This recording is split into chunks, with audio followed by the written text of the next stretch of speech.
joining us from backstage at Monday Night Raw right before she heads to the King and the Queen of the Ring, to the finals of that Queen of the Ring tournament. Jade Cargill, how are you feeling? I'm doing great, guys. How are you all? I mean, we're great. We got to, of course, just watch you qualify for the finals of this Queen of the Ring tournament. And I feel like this has been something that has been brewing now, not only since you first arrived in WWE, but literally since the moment it was announced that WWE had made this signing, that Jade Cargill was coming to WWE. Really the only place that fans like myself were putting you was in the main event. And the question became, when does she get there? The question, it became all about potential and the potential of Jade. When do we see that potential executed? It feels like we're on the precipice, finally, of seeing that potential be executed. How has it felt for you to be on this journey, kind of knowing that that's what we've been waiting for?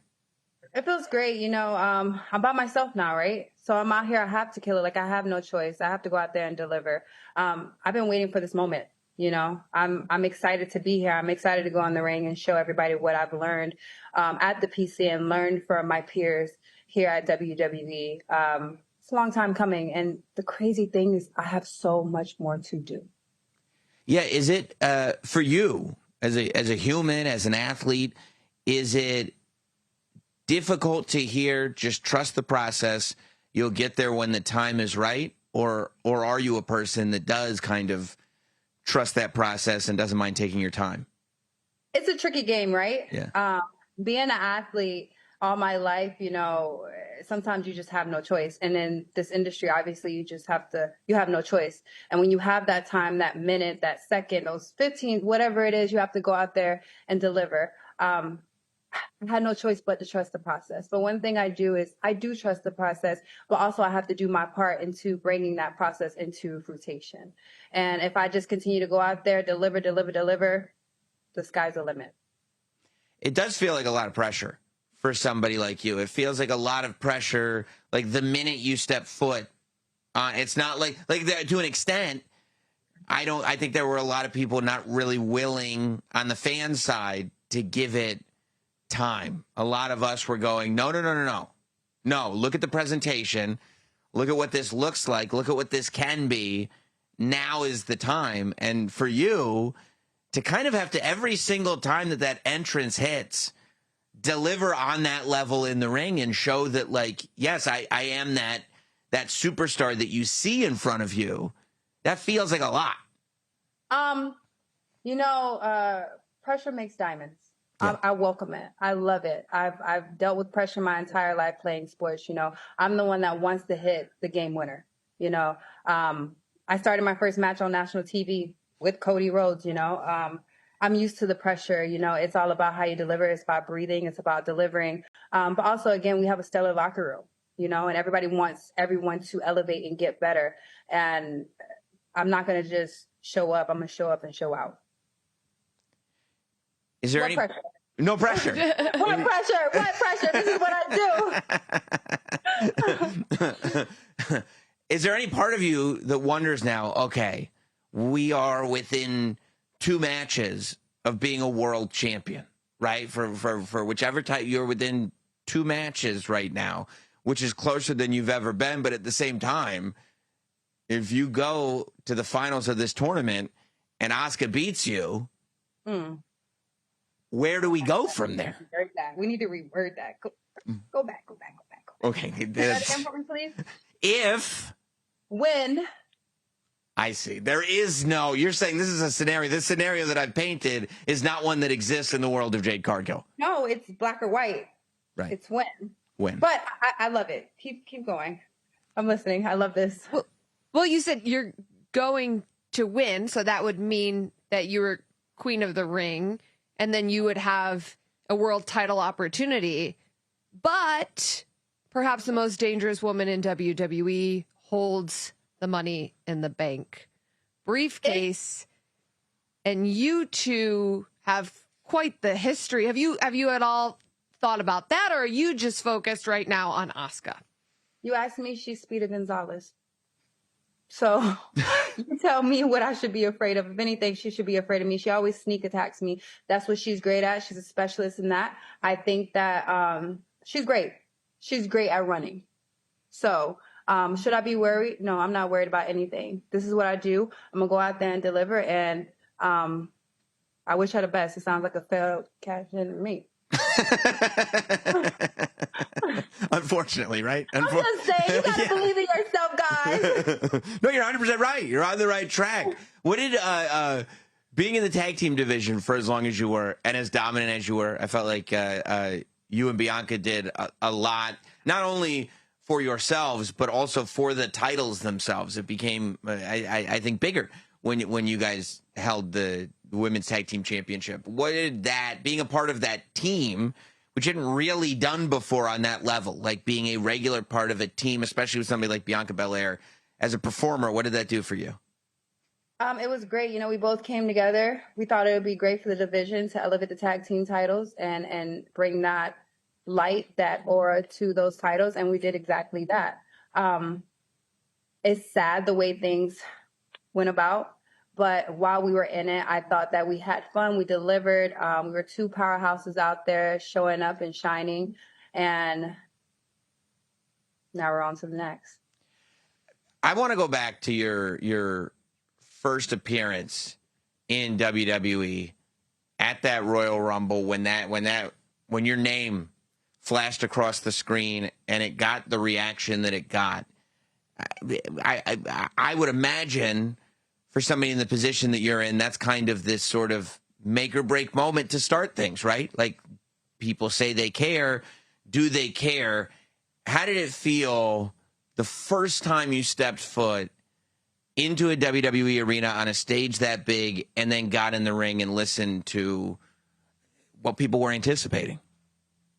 I don't get nervous. I was nervous, though. I was very nervous because I didn't know how the crowd would react. You know, I was training for a while, you know, so I didn't know the response. I was more nervous about, okay, will I get a response? Is it going to be a good response? You know, is it going to be perceived as a healthy response? So that was more so what I was living through in real time. Like I came out and I was like, okay, all right. Wow. That's what I was feeling. I don't get nervous, but that I had got nervous about. I was breathing. Everybody was like, it's okay. You got it. And again, like, I'm going to keep on putting over these phenomenal women. You know, I'm in there with phenomenal women and I had nothing to worry about. Well, I mean, there was quite the reaction when you appeared at the Royal Rumble. Every time that you make your entrance, and we talked earlier in this interview about those expectations, was it ever difficult for you at all being received by the women's locker room? You know, you came in with so much fanfare and hype, and everybody was talking about how Jade Cargill signed with WWE. You know, they just want to make sure I was hungry, you know, and I was here to elevate the locker room and to put the work in, right? You know, you want someone that's a part of the locker room that is hungry, that is willing to go out there and do what it takes to become a champion and climb that ladder. You know, it was very welcoming, very warm. But obviously they don't know me. Only person I knew prior, sadly, was Naomi to coming here. But the reception was great. Everybody was very warm, welcoming. But again, anybody that comes to any locker room, you just want to make sure that they're going to do right for the locker room and elevate the division. And that's all. That's all they wanted to see. And you talked about how you've been putting the work in for years and how you've been training down in the PC. Who is one person down in Orlando at the Performance Center that really helped elevate Jade Cargill to put you in this position where you're now one win away from becoming Queen of the Ring? I would say Terry Taylor. I would say Regal as well. Those are more so the unspoken voices that always check in with me, make sure I'm good. And they're very cut dry, as in if it's something that they see that they don't like, they're very much like, no, just throw that away. We're moving on, because they want the best for me, right? And because, like you said, I have so much pressure on my back, somebody else can go out there and make a mistake and they're like, oh, okay, it's fine. Like that person, they're fine. If I go out there and I make that mistake, it's like, oh no, I told you. Even though I've executed this move about 5 times, it's that one time. And it's just that perception, because they know that I have such pressure on my back. They want the best for me. So if they see something that's not going to be perceived as a positive notion, they're cutting it right then and there. And I appreciate them for that. Yeah. And because I think that you know what the intention is, right? That you can, I think that's when you can trust the intention of what it is, that people understand what it is that you're going for, then you realize we have the same goal here. So even if this is tough to hear, I love it though. I love that. You know, me being an athlete, I'd rather you tell me what it is rather than what it's not, or baby me. You know, like, tell me what it is. I'm here to get better. I'm here to be a legend. I'm not here to blend in. I'm here to stand out. You know, I'm here to make a name for myself. I said that from day one, and I'm going to continue to do that. And they know that, and they want this vision to come to fruition. So because of that, they're not going to baby me, and they're going to make sure that I'm doing what needs to be done and put in the work and to show what I've been doing. And I mean, you talk about like opportunity to show what you're doing. You have Asuka in the finals of this tournament, and Asuka is somebody. Listen. Asuka has been Asuka has been off TV. Asuka is somebody that fans know. When you put Asuka's name on a poster for a premium live event and say our women's main event of this show is featuring Asuka, you're in for a fight. You're in for a classic match. You're in for a knockdown drag out. Like, this is an Asuka PLE match. And this is the match that you find yourself in. And pressure being what pressure is, it feels like this is an opportunity for you to go, listen, it's not just an Asuka match. Look at who the dance partner is. Yes. Again, you know, I'm not nervous. And I think that more so than anything, when people ask me, you know, they talk about pressure and they talk about nerves, I'm like, no, don't bring that to me. Don't put that on me, because I'm fine. I got this. I can breathe. I got this. Asuka is phenomenal. She's a veteran. She can go. She's had WrestleMania matches upon WrestleMania matches. She's one of the best female wrestlers in our locker room. You know, she's proved herself, and I'm thankful to even be in the ring with her and to show people what I'm about to go out there and do. So I'm going to go out there and deliver. I'm going to put on a hell of a match with Asuka. And I'm going to come out on top. I've always felt that, like, for a superstar to be a superstar, to be truly like one of these larger than life action figures, come into reality like you are, that you look, it's one thing to see the sort of the presentation and the wardrobe and the body and the everything, but it's always, for me, looking in a performer's eyes. The minute I see doubt in the eyes, I'm like, I'm out. I'm done. Like, you know, if this person doesn't believe it, I don't believe it. But I feel like from the very beginning, even before you got to WWE, that was one of those things that made Jade Cargill was that I don't know that I've ever seen in your face, especially as you're coming to the ring, an ounce of doubt, an ounce of like, oh, all this just for me. It's just like all these moments you have the ability to go, no, this is exactly where I belong. Is that something that you've always had? Have you always had that level of confidence? Or was there a moment where it goes, yeah, this is who I am, and not only do I belong in this world is actually mine? No, I haven't always had it, you know, but I had a very loving family that supported me, that told me, you know, you're destined to do great things in this life. And with care and support that I have, that's something that was instilled in me growing up. And that's something that became a mantra. And it's something that nobody can take from me. You know, it's only one you. You know, it's only one you. You have one life. You need to go out there and take life by the horns and deliver. You know, no one should, and no one can tell you who you are. And so I'm going to go out there and I'm going to represent regardless of how people feel about me, because at the end of the day, only person that has to sit here in this body and deal with this is me. Nobody else. Nobody's going to tell me what I'm going to do, what I'm going to believe, and where I'm going to be in 5 years but me. I'm going to be the playmaker. I am in control of my destiny regardless of anybody else. So doubt is just a word.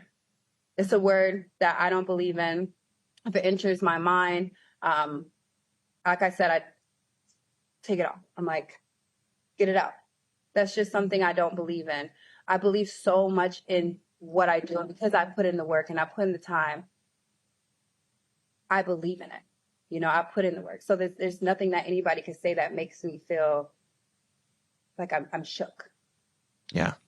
Well, listen, I can't wait for Night of Champions, because I feel like this is the moment where we find out if this is the moment. Does that make sense? Yeah. This is when we find out, is this just another, no, it's not yet, but trust the process, or is this the moment? To me, it's the tournament, it's the crown, it's the fact that, you know, the next stop is SummerSlam in New Jersey in a stadium full of people. But ultimately, it has the potential to be this culmination of the journey that has been Jade Cargill, at least this chapter, right, of Jade Cargill. Because there's no finality to this, but it is sort of, this is where we've been going. Let's see if we're getting to where we've been going. So I'm excited, and I appreciate you making some time for us tonight, Jade. Yeah, good luck, Jade. You know, it's so crazy. Sorry to prolong this. No, please do. Because we're everywhere so much, I haven't had time to really sit here and to digest everything that you just said. You know, I didn't think like that. I'm like, all right, I have a match on Saturday, a very important PLE, Queen of the Ring.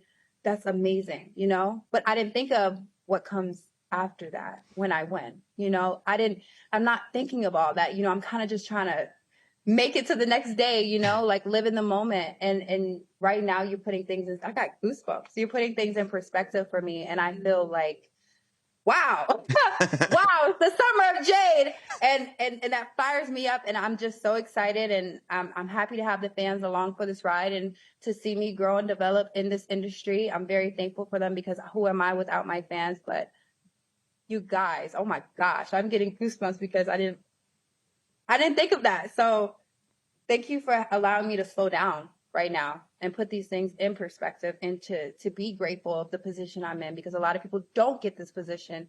And yeah, like, yeah. I'm going to deliver and go out there and do my thing. So thanks. Whoa. Yes. Whoa, I got goosebumps. You've earned those goosebumps, Jade. You've earned those goosebumps. Thank you. Yeah, no, thank you. Woo. Woo. All right, I'm back. Thank you. That was awesome. Thank you so much. Thank you so much. Thank you guys for having me. Yeah, great.